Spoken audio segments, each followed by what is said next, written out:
एक राजा ने कबीर साहब जी से प्रार्थना की, आप दया करके मुझे सांसारिक बंधनों से छुड़ाओ। तो कबीर साहब ने कहा, आप तो हर रोज़ पंडित जी से कथा भागवत सुनते हैं। उसने कहा, हाँ महाराज जी, कथा तो पंडित जी रोज़ सुनाते हैं, विधि विधान भी बतलाते हैं, लेकिन अभी तक मुझे भगवान के दर्शन नहीं हुए। अब आप ही कृपा करो। कबीर साहब जी बोले, अच्छा, मैं कल कथा के वक्त पर आ जाऊंगा। अगले दिन कबीर जी वहाँ पहुँच गए जहाँ राजा पंडित जी से कथा भागवत सुन रहा था।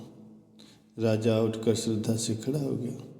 तो कबीर साहब जी बोले, राजन, अगर आपको प्रभु का दर्शन करना है तो आपको मेरी हर आज्ञा का पालन करना पड़ेगा। जी महाराज जी, मैं आपका हर हुक्म मानने को तैयार हूँ। राजन, अपने वजीर को हुक्म दो कि वो मेरी हर आज्ञा का पालन करें।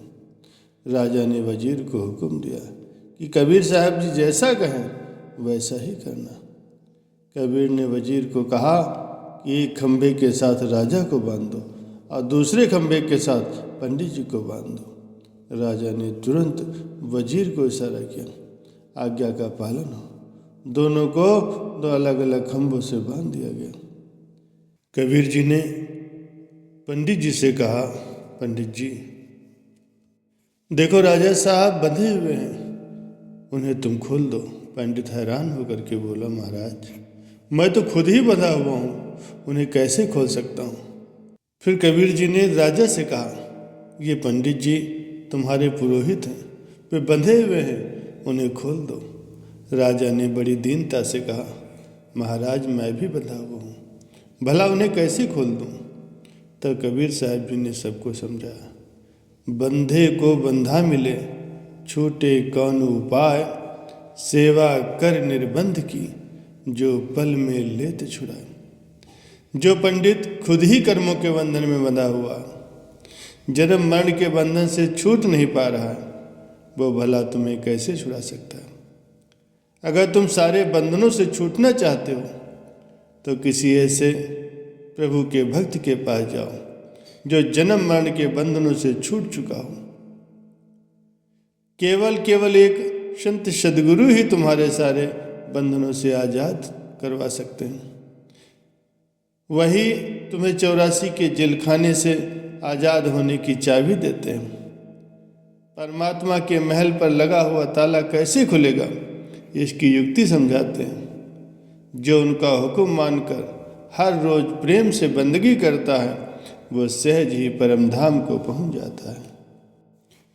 जब संसार के कामों से उदासीनता पैदा होने लगे, संसार के सुखों से मन भर जाए और आंतरिक खिंचाव मालिक के चरणों में लगने लगे, तो ये सच्चा और सहज वैराग्य होता है। ऐसी हालत में जीव को संसार का कोई भी सुख और भोग तृप्त नहीं कर सकता। जब ऐसी विरह जागेगी, तभी सूरत अंतर में प्रवेश करेगी। इस तरह से बैराग की हालत ठहराव वाली होती। ऐसी विरह की स्थिति के बिना सूरज चाहे कितनी ही आंतरिक यात्रा कर ले, पर अंतर में कभी भी ठहर नहीं सकती। बार बार नीचे के घाटों पर गिरती ही रहेगी। जब तक विरह की ज्वाला मन को नहीं जलाएगी, तब तक जन्म मरण की आशा नहीं छूटेगी और तभी वो मन के घाटों से पार हो सकेगी। यही वो स्थिति है जब दोनों आँखों की धारें एक होकर के अंतर में प्रवेश करेगी। ये काम बरसों के परिश्रम से होता है। जल्दी ही फल की आशा नहीं करनी चाहिए, क्योंकि मन को शांत करने के लिए, अपने अंदर वैराग्य उत्पन्न करने के लिए समय लगता है। गुरु आज्ञा चाहे सैन में हो या बहन में, पालना करना ही उनकी सेवा है। आप चिंता न करें, गुरु आपकी हर वक्त निगरानी कर रहा है, आपको वो कभी अकेला नहीं छोड़ेगा। अपनी बुद्धि उतार कर फेंक दो, तभी संतों का मार्ग समझ में आएगा।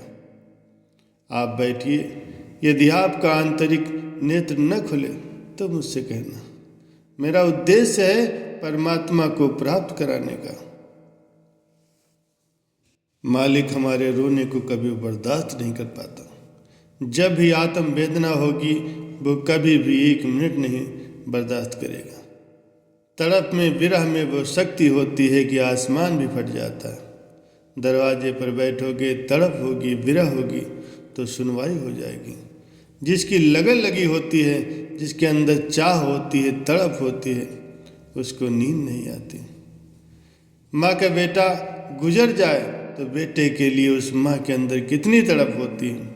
ऐसी तड़प यदि पैदा हो जाए तो भला देर नहीं लगती। जो जो रोए हैं दरवाजे पर बैठकर उन सबको मिला है। सूरत की आंखों से रोगे जैसे बाहर की आंखों से रोते हो। तुम्हारे अंदर तड़प पैदा होगी तो तुम्हारी आंतरिक सफाई हो जाएगी। अंदर से एक दफ़ा जोर लगाओ, शब्द आने लगे, उन्हें पकड़ लो।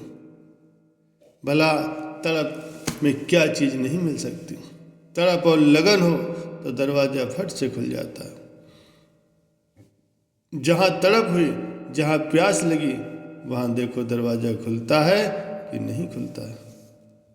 वेदना इतनी तीव्र होनी चाहिए कि जल्द से जल्द मालिक के पास जाना है। यहाँ दरवाजे पर रो, आंसू बहाओ।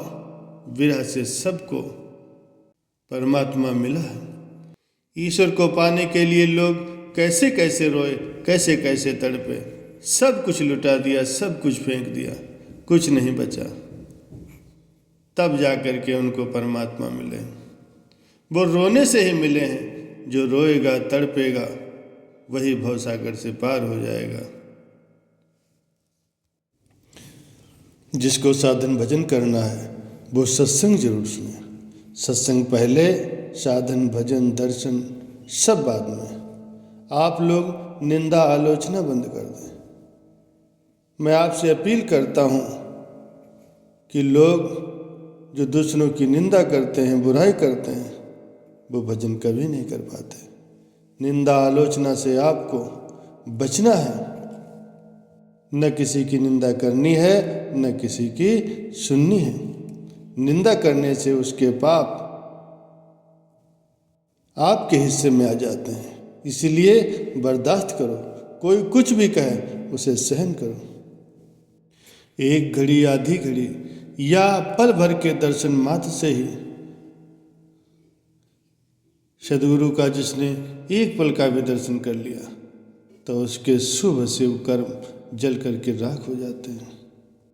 संत सदगुरु का दर्शन नहीं होगा तो पापों में पड़ जाओगे। पाप होते चले जाएंगे। अगर लगन हो जाएगी, उनसे प्रेम हो जाएगा तो बहुत जल्दी ही आत्म दर्शन प्राप्त कर लोगे।